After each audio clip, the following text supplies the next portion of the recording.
Почитувани граѓани, почитувани медиуми. Фондот за иновации ги промени условите на огласот за тоа кој може да аплицира. И формулацијата апликантите да бидат во добра состојба со властите, ја замени со апликантите е потребно да бидат признати и без приметби од соодветните органи на Македонија.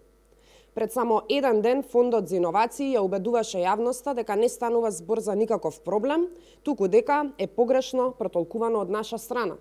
Па од тука, сосема логично се поставува прашањето: зошто условот за тоа кој може да аплицира во меѓувреме е променет, доколку станувало збор за правилен критериум кој немал за цел да ги протне апликантите кои се само за нив подобни?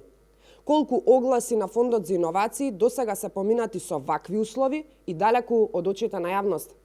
Почитувани, очекуваме сега Фондот за иновации да одговори кои се фирмите или физичките лица за кои власта нема приметби.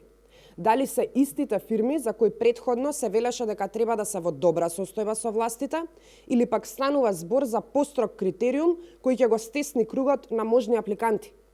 Ваквиот начин на функционирање, преку кој се остава дамка врз огласот, но и кредибилитетот на институцијата дома, но и пред меѓународните организации, представува основен показател зошто во Македонија никогаш не било полошо на секое поле. Затоа, важно е да ги поразиме. Ви благодарам.